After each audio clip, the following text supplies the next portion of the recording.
22 crimes, 7 levels. Video games can push people into very dark territory. We're going to begin with some of the tamer crimes, and then delve into the truly horrifying, disturbing cases. Let's start at the tip of the iceberg. Level 1. Criminals laundering money through in-game currencies. Ever since the world went digital, criminals have found new ways to launder money and evade detection. But one of the most effective is the world of video games, where criminals exploit virtual economies to launder billions in stolen funds. You might not know about it, but the process is disturbingly simple and increasingly common. It all starts with dirty money. Criminals make millions or more through credit card fraud, hacked accounts, or other illegal gains. Then, they use those profits to purchase in-game currencies like Fortnite's V-Bucks using stolen credit card details, which they go on to sell at discounted rates to unsuspecting gamers through dark web marketplaces or social media platforms. With every step of the way, the money trail becomes increasingly difficult to follow, and the games being used are extremely common. In GTA Online, players exploit the layering process, the critical middle step of money laundering where funds are moved around repeatedly to obscure their origin. Criminals convert the dirty money into in-game assets like vehicles or properties, then sell them for clean currency that can be withdrawn from the game ecosystem. For games like World of Warcraft and Second Life, you have even more sophisticated options. Players purchase game tokens with those illegal funds, convert them to in-game gold or Linden dollars, and then transfer those currencies to associates in different countries. These associates cash out through legitimate channels, completing the laundering cycle across international borders. And there's no way to track who did what. The scale of it is unimaginable. In South Korea, police arrested a gang for laundering $38 million through Korean games back to China. In the United States, the Consumer Financial Protection Bureau have put out actual warnings that video game currency conversions have led to a proliferation of money laundering. With each step, the stolen funds become less traceable, disappearing into legitimate economies worldwide. Starting a fire with Molotov cocktails. On July 31, 2008, 3 teenagers spent the afternoon playing GTA San Andreas, repeatedly replaying missions involving firebombing vehicles. These missions had given them such an electric rush that they had the urge to replicate it for real. After dark, they drove to a Walmart in Milton, Georgia, purchasing Sprite bottles, Red Shop rags, and Zippo lighter fluid. Surveillance cameras captured them laughing near the automotive aisle, their shopping cart filled with supplies for bombs. They sought out a random suburban neighborhood, and at 11:17 p.m., residents on Hickory Flat Road reported hearing explosions. The first Molotov struck a Chevrolet Silverado parked in a driveway, the glass bottle shattering against its tailgate. Flames quickly engulfed the truck's bed, melting the rear windshield entirely. The second target, a Honda Accord, became a fireball so intense it warped the garage door behind it. Firefighters arriving at the third scene found a Ford Explorer's tires fused to the asphalt, rubber boiling into toxic black smoke. Police traced the purchases through Walmart's transaction records, cross-referencing timestamps with the store's security footage, and they found undeniable evidence of their culprits. Detectives noted the suspects had followed an exact recipe, with the wicks burning for precisely 12 seconds before ignition, a detail one teen later boasted was tested in the game. They openly told the police that they'd learned the technique from Grand Theft Auto, despite the game never showing players how to construct explosives. In fact, their planning had been disturbingly elaborate. Days earlier, the group had scouted targets, choosing vehicles parked away from streetlights. They'd practiced lighting techniques in a nearby wooded area, leaving charred patches of earth which had been spotted but mistaken for campfires. During interrogation, the ringleader described the attacks as just messing around like in the missions, totally ignorant of the reality that fires spread unpredictably, costing one family 2 vehicles and a garage because of their mess around. Prosecutors filed 57 felony charges, and all 3 suspects entered juvenile detention, their names sealed under Georgia's first offenders law. Milton police publicly blamed GTA for training kids in urban terrorism. Rockstar Games never commented on the incident, but the community was always disturbed by this blatant act of terrorism. Level 2. Gamer attacks girlfriend over losing a match. In October 2017, the League of Legends community tuned in to a gaming session featuring professional esports player Lee Vasily Wei-jun. But what they wound up watching would be one of the most disturbing incidents in esports history. Vasily had just lost a match and he wasn't taking it so well. Viewers in the chat began taunting him, causing him to become increasingly agitated and humiliated. His anger was so clear that his girlfriend stepped in, trying to calm him down, advising him to ignore the negative comments, to block the negative commenters. But then she pointed out that the guy he lost to was also streaming, and that his embarrassing reaction made him look, in her words, dumb. This comment triggered Vasily's explosive rage out of nowhere. Without warning, he flipped his desk, sending his computer equipment crashing to the floor. The webcam tumbled over but continued recording, facing away from the couple, yet still capturing the audio of what happened next. All viewers could see was Vasily throwing furniture across the room, as well as his girlfriend's terrified screams as he began physically her and demanding to know what she meant by her comments.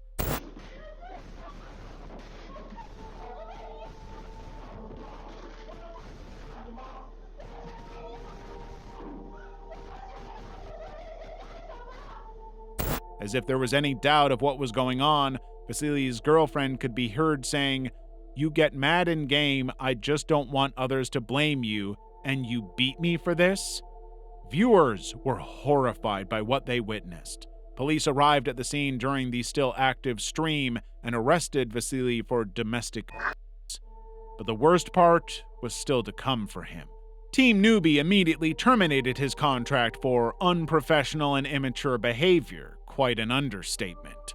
Riot Games, the company behind League of Legends, launched an investigation and ultimately suspended Vasily for 20 months, double their previous maximum penalty for misconduct. The incident prompted Riot to permanently change its disciplinary policies, acknowledging that physical intimidation and threats of domestic abuse should be punished much more harshly. Vasily, once known for his gameplay, lost his entire esports career. The Grand Theft Auto carjackings. In November 2023, DC prosecutors uncovered a series of text messages between teenage carjackers reading GTA IRL, shorthand for Grand Theft Auto in real life. The messages were exchanged among a group of 10 teens, some as young as 15, and they were not kidding about what they intended to do. Over 6 months, the group executed 15 armed carjackings across Washington, D.C. and Maryland, storing stolen vehicles in a Florida Avenue garage and coordinating their next targets via social media. The spree ended only after police tracked weapons to an apartment complex, revealing the chaotic, huge organization trying to replicate the chaos of the video game. Finally, they were charged with their crimes, but they were not the first. 7 years earlier, 4 Delhi carjackers hospitalized a Toyota Fortuner driver with a baseball bat during a nighttime robbery, later telling police they'd modeled their attacks after GTA's vehicle theft mechanics.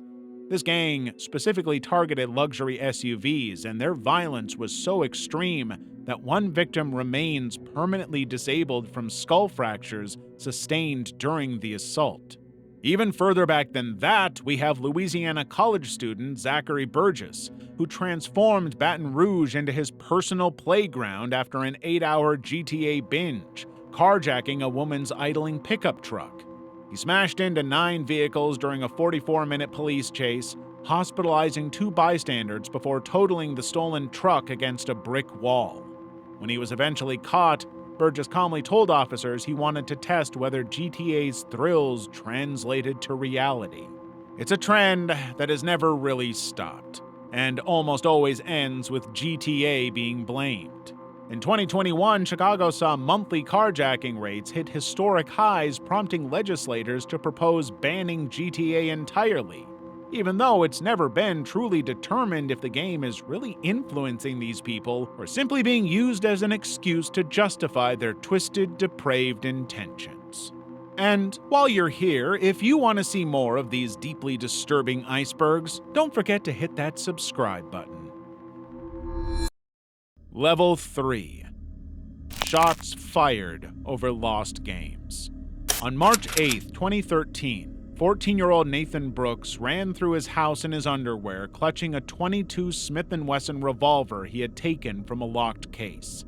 He entered his parents' bedroom and emptied the pistol, shooting both John and Beth Brooks multiple times in the head at point-blank range. The shooting wasn't impulsive. Nathan later told police he had considered killing his parents since he was 8 years old.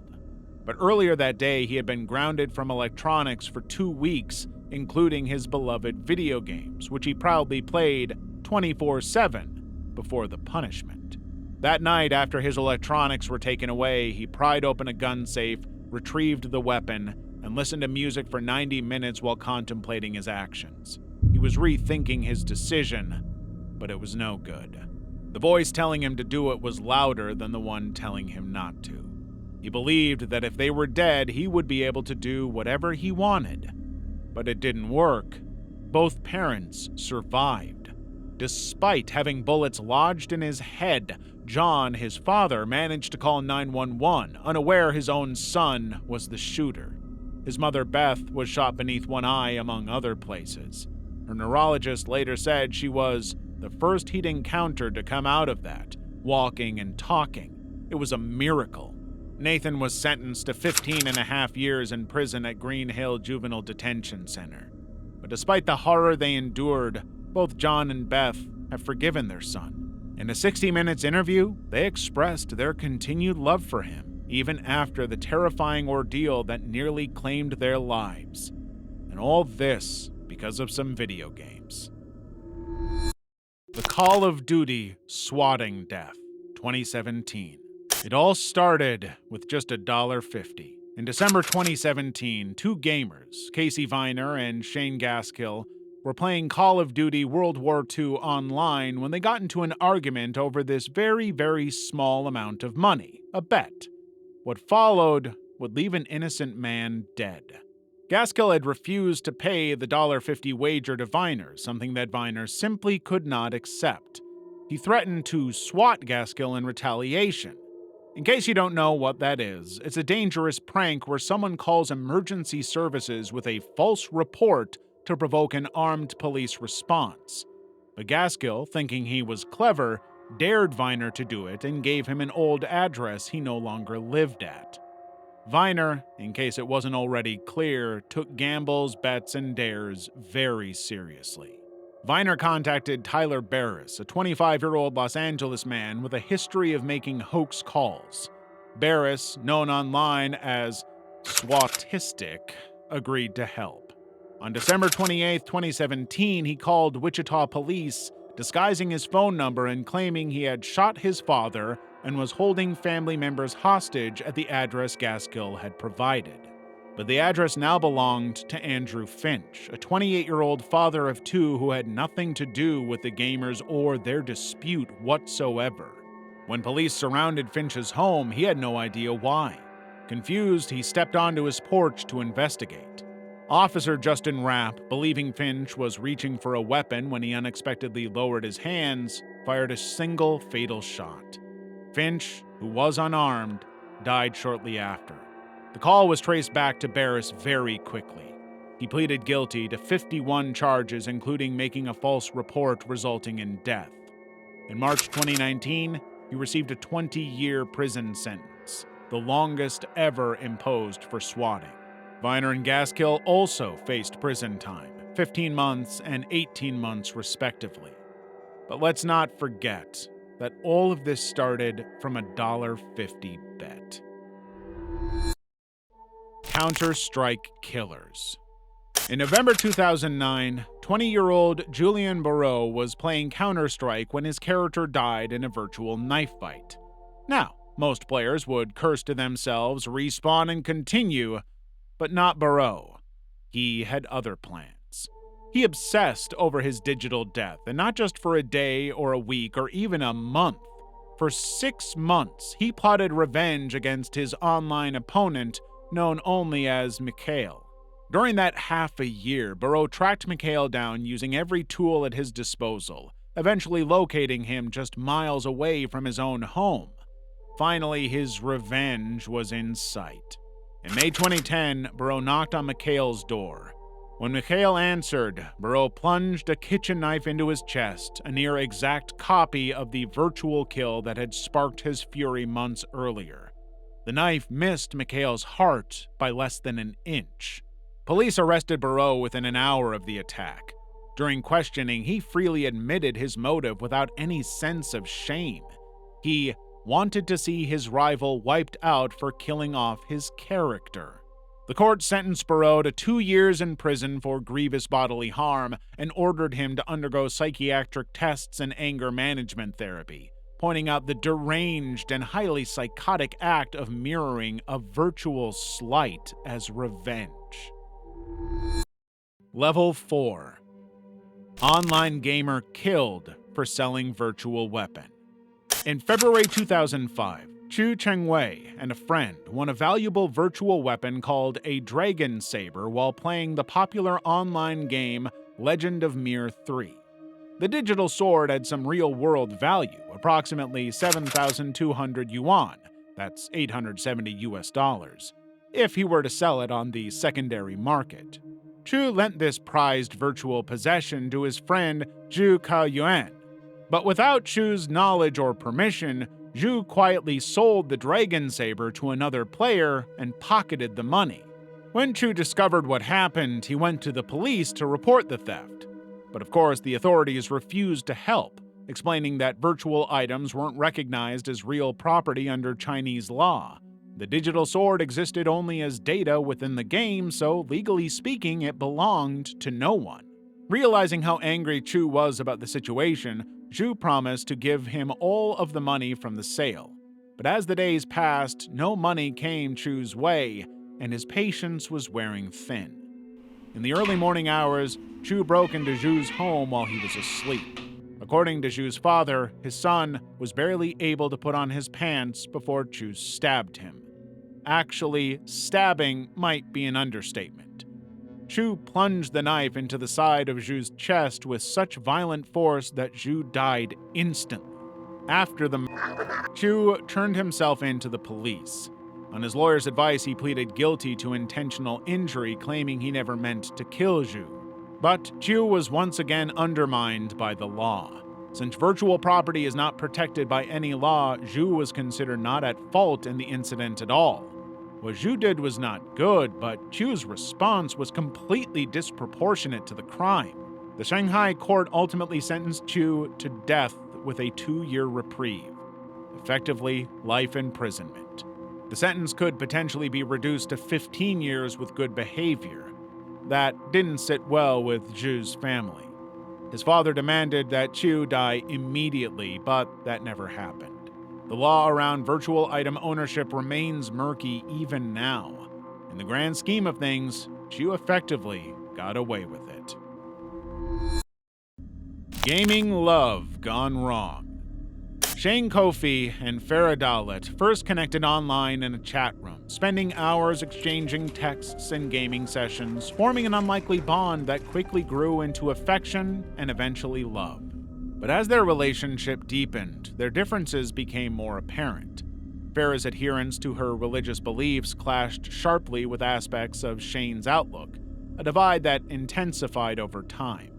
Farah became so troubled by that increasingly widening gap in their worldviews that she decided to block Shane from her online life entirely.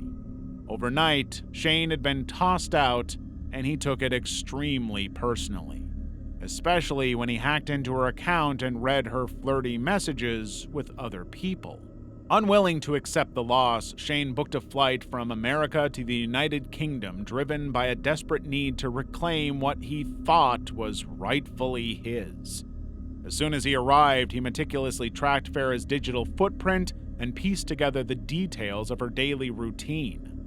On a dark and quiet night in Epsom, he broke into her house while she slept, creeping into her bedroom with a hunting knife in hand. If he couldn't have her, nobody could. He struck, but she was willing to fight to protect herself. There was just one thing that he didn't count on. Farah's 23-year-old brother rushed in, having heard the weird sounds of a man sneaking around their home. The situation kicked into a major struggle, with Shane losing control over the situation as both Farah and her brother fought him off. Farah was injured, but she wasn't dead. By the time the authorities arrived, Shane gave himself up to be arrested. The authorities were actually ready for the attack. Neighbors had noticed Shane hanging around the neighborhood beforehand and flagged it with authorities, giving them enough of a suspicion to sniff around his personal information. But had Farah's brother not been awake, it's possible that Shane could have succeeded in his twisted plot. The British court convicted him of attempted and grievous bodily harm, sentencing him to life in prison. Russian Lineage 2 player beats rival to death. In January 2008, two clans in the online game Lineage 2 became enemies. The Platinum, made up of experienced gamers over 30, and the Ku Klux, mostly students. Ordinarily, these kinds of online feuds would just peter out. Not this one. 33-year-old Albert, a member of the Platinum clan, spent hours in front of his computer with his clan of a dozen warriors. Days before New Year, Albert's clan killed a character belonging to a member of the Ku Klux during a virtual battle. The defeat stung. Tensions rose. Messages flew back and forth. Insults escalated. Challenges were issued. It was extremely dramatic for a video game rivalry. The two clans decided to settle their differences in person, with Albert arranging to meet one of his rivals in the streets of Ufa, Russia. They set a date, agreed on a location, and prepared for what would surely be a physical fight to settle the beef. When the two men met face to face, the confrontation turned physical immediately. The Ku Klux member immediately jumped at Albert, beating him severely, so severely that he couldn't even breathe. He died while being transported to the hospital entirely from his extensive injuries. The 22-year-old from the Ku Klux later confessed to the beating and showed absolutely no remorse. Just because Albert was dead doesn't mean the war was over. Albert's sister began receiving death threats from members of the rival clan who had continued their vendetta against Albert's real-world family, bringing new victims into the conflict and leaving them in just as much danger. And this was not the only murder in Russia connected to Lineage 2. Another Moscow man had been beaten to death by a Ukrainian gamer in a similar situation. A 20-year-old gamer in Russia killed his grandmother when she announced it was dinner time, interrupting his game. Something about it was so intense, so personal, that these players could not cope with any threats to their place. Level 5. Funding his gaming habit. In November 2007, 13-year-old Din the Dan needed money to pay for his online games in Vietnam. Not a substantial amount, though. He needed just 100,000 dong, equivalent to $6.20 US dollars. So he decided to get it from a local and settled on 81-year-old Mai Ti Mao, a woman who lived in his community in Nam Dinh province. Dan approached the elderly woman on November 10th, but his approach was not to ask politely. He brought a rope, wrapped it around her neck, and strangled her until she stopped moving. Once she was dead, he took the 100,000 dong from her possession, a paltry sum that now connected him to murder. What he did next defied all logic. Instead of hiding the body in a remote location or trying to destroy the evidence, Don dragged Mighty Mao's corpse in front of his own house in plain view. There, he covered her with a thin layer of sand, creating a noticeable mound just steps from his front door. For 8 days, this makeshift grave sat virtually undisturbed. Dan continued his routine, likely using the stolen money to play the online games that had driven him to kill. The body remained buried in the sand pile as he came and went from his home, never paying any attention to the woman he murdered. Vietnamese police finally arrested Dan on Sunday, November 18th, at his home. During questioning, he immediately admitted to the crime without hesitation. But because of his age, Dan couldn't be sent to an adult prison under Vietnamese law. Instead, authorities transferred him to what they called a re-education camp with unusual terms. The facility had the option to release him after he showed enough good behavior, which was an obviously unsettling condition for someone who had committed such a calculated act of violence and brazenly left the evidence out for everyone to see. Level 6. The Madden Tournament Shooting. On August 26, 2018, David Katz sat in the GLHF game bar at Jacksonville Landing, competing in a Madden NFL 19 tournament. He had just lost a match, another devastating blow to his ego. And then, suddenly, something snapped within him. David refused to shake his opponent's hand, his face blank and unsettling, with what his own father once described as a stare that looked right through you. David had driven 11 hours from Baltimore to this Florida tournament with little more than the clothes on his back and a deadly secret. After his defeat, David left the venue without another word to say. He returned shortly after, walking past the hostess stand and through the restaurant, heading straight to the back gaming room. In his possession were 2 legally purchased handguns, a .45 caliber and a 9mm with a laser sight. Security was minimal in this crowded space where roughly 150 people had gathered. David did not care. He carefully positioned himself and aimed. A red laser dot appeared on 21-year-old Eli Clayton's chest as he sat focused on his game. The dot hovered steadily over Clayton's heart, visible to anyone watching the tournament's live stream. Then, Katz opened fire. The first shots hit Clayton directly in the chest. He slumped in his chair, dead, just moments later. Obviously, the room erupted into panic, with the live stream picking up the screams, glass shattering, and the pop, pop, pop of the gunfire. It's a lot. It's going to be hard to get them on stream. It's not a lot. It's not a tough out today. Excuse me, not an easy out.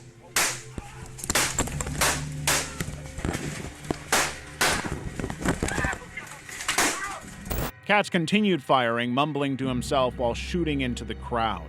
It was as though he fully lost his mind.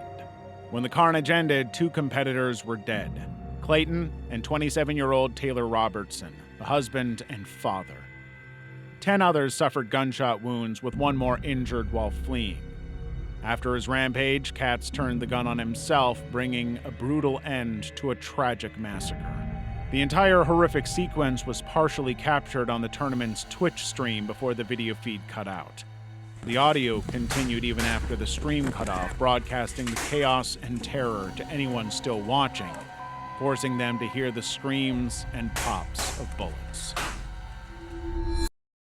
Deltona Xbox Smokers. In the summer of 2004, Troy Victorino, a 6'5" ex-convict with a history of violence, had been squatting in a vacant Florida home owned by an elderly woman. After discovering the unauthorized occupant, she removed Victorino's belongings, including an Xbox console and clothing, taking them to her residence on Telford Lane. Victorino was enraged. He recruited 3 teenagers, Jerome Hunter, Robert Cannon, and Michael Salas, to help him exact his revenge. The 4 men prepared meticulously, arming themselves with aluminum baseball bats and knives, dressed in black, and covering their faces with scarves to shield their identities. On October 6, 2004, the plan was in motion. They burst into the Telford Lane home to pull off this brutal, calculated attack. 6 people were beaten to death with such ferocity that one victim couldn't initially be identified even with dental records. That victim turned out to be Erin Belanger, the granddaughter of the woman who owned the home. The group also happened to murder her boyfriend and 4 friends who happened to be at the wrong place at the wrong time. The group even killed the victim's dog just because they could. Sheriff Ben Johnson was so horrified by the scene that he called it the worst thing I've ever seen in my career. Investigators quickly zeroed in on Victorino, who had been overheard vowing revenge for the allegedly stolen belongings. All four men were convicted in 2006. Victorino and Hunter received death sentences, while Cannon and Salas got life imprisonment. But the case continued to impact Florida's legal system years after the initial sentencing, when Victorino and Hunter's death sentences were overturned in 2017 due to a change in Florida's death penalty law requiring unanimous jury recommendations. They were suddenly allowed to live despite their crime. Then, in 2023, as resentencing proceedings began, Florida changed its death penalty law again, lowering the jury vote requirement from unanimous to an 8-4 majority. The case was constantly shifting, with justice never fully confirmed to be served. Even today, the case remains open. The Doom-Columbine Connection. On April 20th, 1999, Eric Harris and Dylan Klebold walked into Columbine High School armed with guns and homemade bombs. They killed 12 students and one teacher, wounded 23 others, and took their own lives in the school library. The Columbine massacre was meticulously planned, with the shooters initially placing propane bombs in the cafeteria set to explode at 11:17 a.m. When the bombs failed to detonate, they began shooting students outside the school. No matter what, they were determined to hurt as many people as they could. But while the whole world was shocked by the whole thing, the signs had been there all along. Harris and Klebold were avid players of the first-person shooter game Doom, with Harris becoming particularly skilled at creating custom levels known as WADs. Harris maintained websites hosting Doom files and team information for online gaming. However, it was not as innocent as it seemed. These sites openly expressed hatred for people in their neighborhood and beyond. When the pair began experimenting with pipe bombs, they posted explosion results on these websites. The warning signs were there from the very beginning. One witness told investigators that Harris had claimed he designed a level of Doom that was Columbine High School earlier in 1999. Suddenly, it became very realistic that these guys may have actually planned the entire attack out on a video game. The massacre only amplified the theory that violent video games cause violent acts. In fact, government bodies increased their research into the phenomenon by almost 300%. One social psychologist claimed that media violence had an impact comparable to the effects of smoking on lung cancer. But regardless of the psychology behind it, the Columbine massacre was, to some degree, inspired by this horrific video game bloodlust. Level 7. Nicholas Cruz. On February 14, 2018, former student Nicholas Cruz walked into Marjorie Stoneman Douglas High School in Parkland, Florida, and opened fire. Armed with an AR-15 rifle, Cruz methodically moved through the school, killing 17 people and injuring many others in one of America's deadliest school shootings. After the massacre, Cruz dropped his weapon and blended seamlessly with fleeing students, managing to bypass the officers looking for him. He had gotten away with a horrific crime. He walked to a nearby Walmart, bought a drink at Subway, and then proceeded to McDonald's, where he happened to sit down next to John Wilford, whose sister Maddie had just been shot at least 3 times by Cruz. Unaware of who he was, Wilford declined when Cruz insisted on getting a ride with him. About an hour after the attack, Coconut Creek police officer Michael Leonard spotted Cruz walking along a street 2 miles from the school. Leonard pulled over, drew his pistol, and ordered Cruz to lie face down on the grass. They finally got him.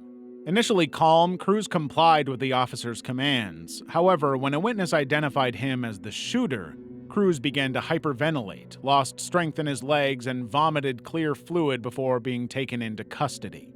He hadn't gotten away with it. The investigation into his background revealed some disturbing patterns. Cruz would spend several hours daily playing violent video games, developing what one longtime friend described as an addiction.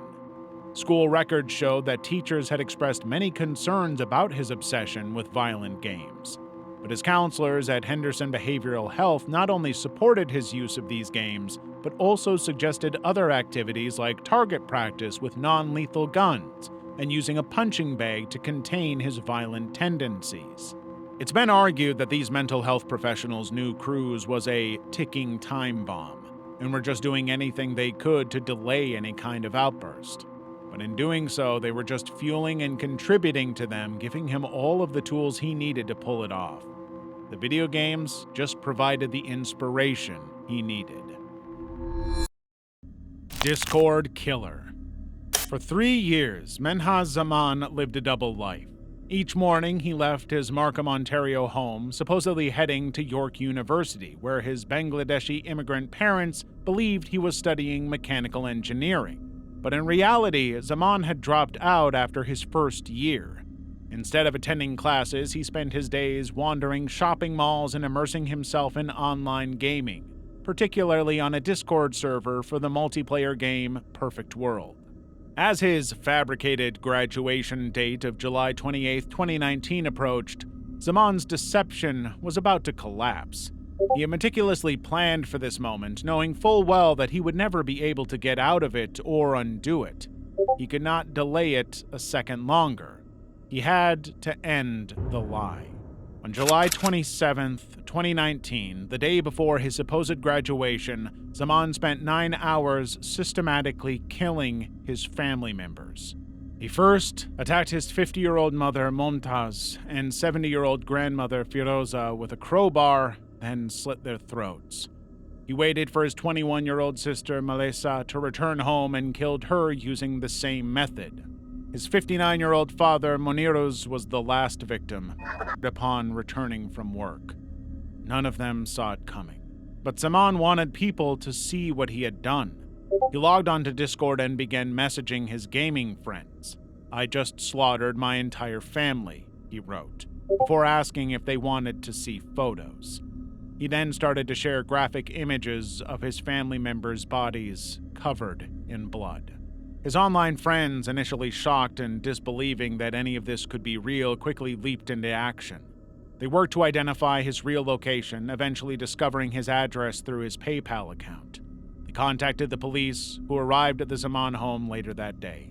Officers found Zaman waiting at the front door and the bodies of all 4 family members inside. He later explained his motive, claiming that he didn't want his parents to feel the shame of having a son like him. Zaman pleaded guilty to 3 counts of first-degree murder and 1 count of second-degree murder. In November 2020, he was sentenced to life in prison without possibility of parole for 40 years. Call of Duty used for training for mass shooting. On July 22, 2011, Anders Behring Breivik executed one of Norway's deadliest attacks, killing 77 people in a meticulously planned act of domestic terrorism rarely seen in Europe. Breivik began his attack at 3:25 p.m. when he detonated a car bomb placed inside a van near the Norwegian government quarter in Oslo. The explosion killed 8 people and injured over 209 others, with 12 suffering severe injuries. But as horrific as this was, it was just a distraction for what would come next. Less than 2 hours later, Breivik arrived at Utøya Island, where approximately 600 teenagers were attending a Norwegian Labour Party youth camp. Dressed in a homemade police uniform and presenting false identification, he boarded the ferry MS Torbjørn, claiming to be conducting a routine security check following the Oslo bombing. Upon arrival, Breivik met camp leader Monica Bozai and security officer Trond Bertsten, killing them both when they became suspicious of his identity. He then gathered people around him before pulling out weapons and firing indiscriminately. Survivors described how Breivik would return to wounded victims who were pretending to be dead and shoot them again just to ensure that they were truly dead. Breivik's rampage on Utøya claimed 69 lives. He specifically targeted young political activists, methodically hunting them across the small island as they tried to hide or swim to safety. The attack became the deadliest mass shooting by a lone individual in modern history. During his trial, Breivik made disturbing claims about his preparation methods. He testified that he used the video game Call of Duty Modern Warfare 2 to practice his marksmanship and target acquisition. His actual quote, said through a smile, was, I don't really like those games, but it is good if you want to simulate for training purposes. There was no ambiguity. He specifically mentioned the game's holographic weapon sight, saying it consists of many hundreds of different tasks, and some of these tasks can be compared with an attack for real. Breivik said that his original goal was not to kill 69 people at Utøya. The objective was to kill all of them. But his initial plans were even more horrific, including capturing and beheading Norway's former Prime Minister, Gro Harlem Brundtland, and posting the footage online. Despite his legal team trying to claim he was insane, the trial concluded with Breivik being found to be both sane and guilty. He received Norway's maximum sentence of 21 years of preventative detention, which can be extended indefinitely if he's deemed to remain a threat to society. If you're still in the mood for some disturbing video game content, why not check out this video on the most disturbing unexplained video game mysteries?